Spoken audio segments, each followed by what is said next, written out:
Análisis geoeconómico de uno de los asuntos más candentes del momento. ¿Qué está interpretando el mercado, sobre todo el americano, de la política de la administración Trump? Las correcciones severas que estamos viendo esta semana en Wall Street empiezan a mostrar desconfianza o simplemente es un ajuste de las altas valoraciones previamente alcanzadas. Recuerden que no estábamos tan lejos de los máximos históricos, pero ha desaparecido totalmente ya el valor que el mercado, la capitalización que el mercado aportó desde que Donald Trump llegó a la Casa Blanca. No solo ha desaparecido, sino que estamos en zona de corrección.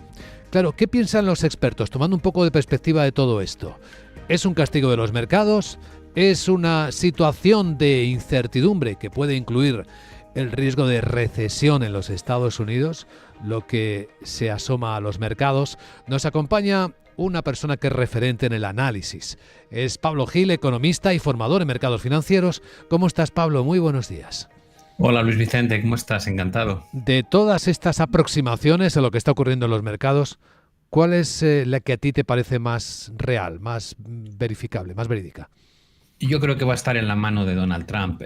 Si lleva a cabo las promesas que hizo, yo no descarto en absoluto que podamos acabar teniendo una recesión económica, pero por una razón muy sencilla.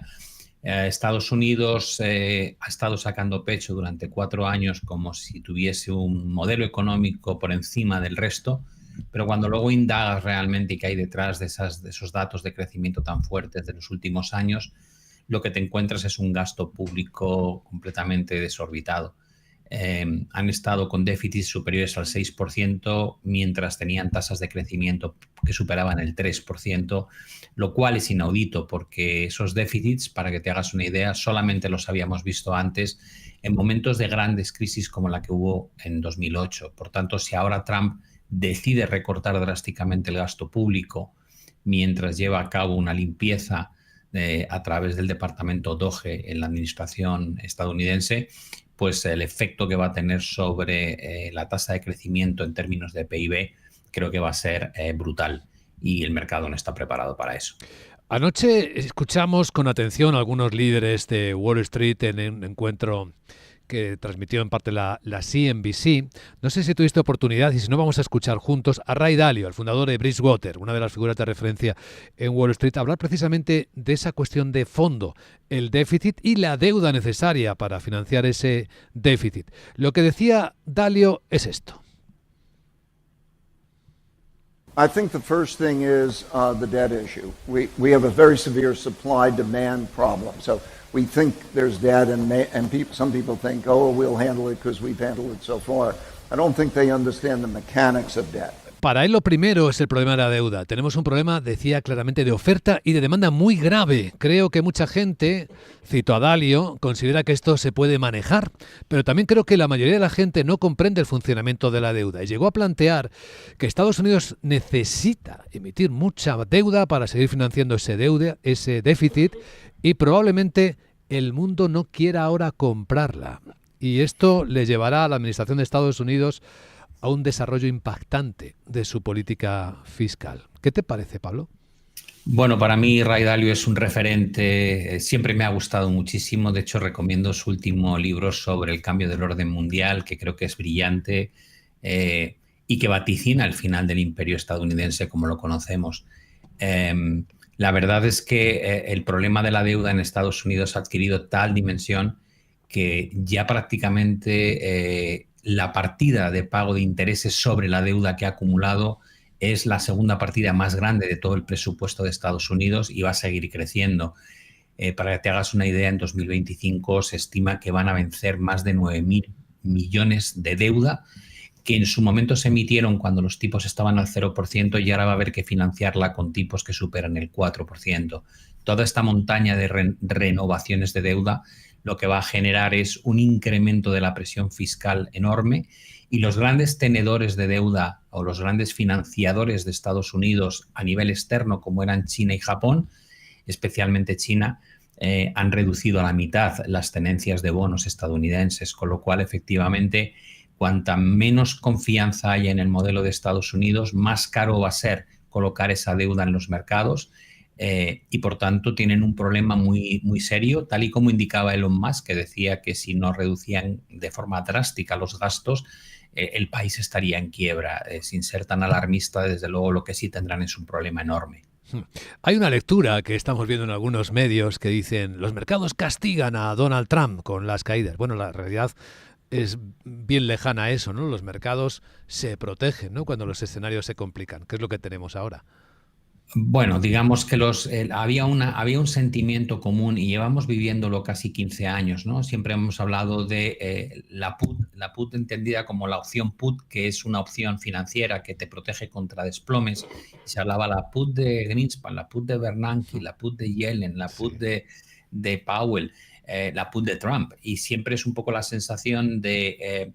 con tal de no cabrear a los mercados, los responsables de la política monetaria y la política fiscal, hay un momento que cuando la bolsa baja demasiado, cambian su discurso, cambian su método de actuación y apoyan para que la bolsa pueda recuperarse. Había un sentimiento de la put de Trump en el sentido de que en su primer mandato vivía obsesionado con lo que hacía la bolsa, cada 2 por 3 estaba acudiendo a lo debo estar haciendo bien porque la bolsa está marcando máximos históricos, y en su segundo mandato parece que ha sido mucho menos atento a lo que ocurre en Wall Street, más allá de anécdotas como decir que se va a comprar un Tesla para apoyar a Tesla, que ha perdido un 53% desde máximos históricos, pero realmente el otro día en una entrevista en la Fox llegó a decir que no podía descartar que incluso estas medidas que está llevando a cabo pudiesen provocar una pequeña recesión, lo cual sorprendió, yo creo, mucho a los inversores, porque ya no ven en Trump un aliado en el corto plazo, sino alguien dispuesto a cumplir con una agenda que había prometido durante la carrera electoral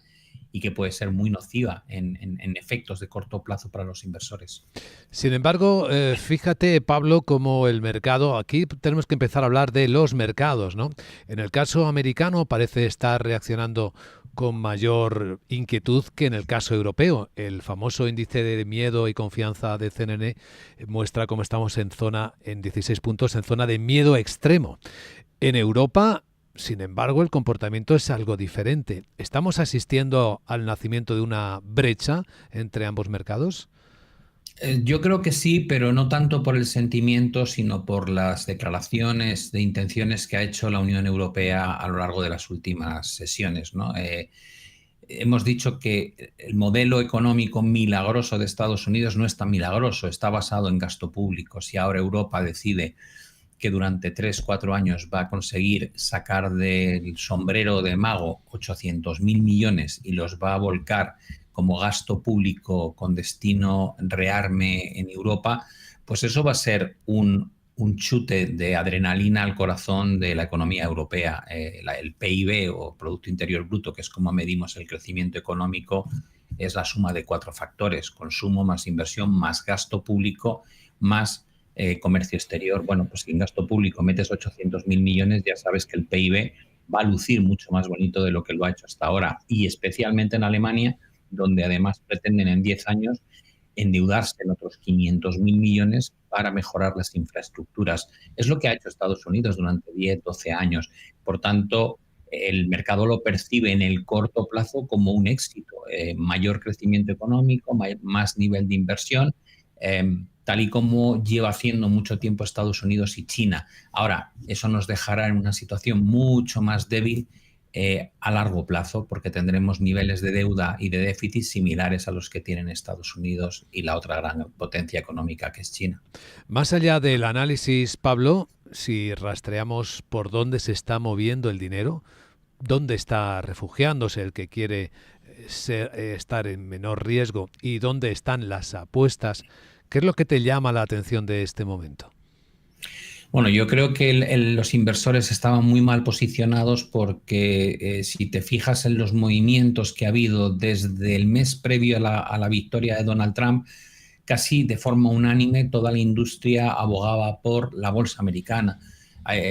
Había un flujo continuo de salir de Europa, salir de mercados emergentes, ir a Estados Unidos ante el sueño de lo que iba a generar Donald Trump.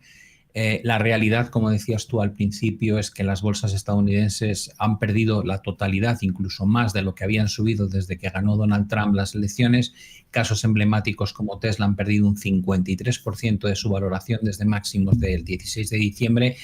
Y mientras tanto, esas bolsas que estaban denostadas como las europeas o la bolsa china son las que realmente han tenido un comportamiento ejemplar.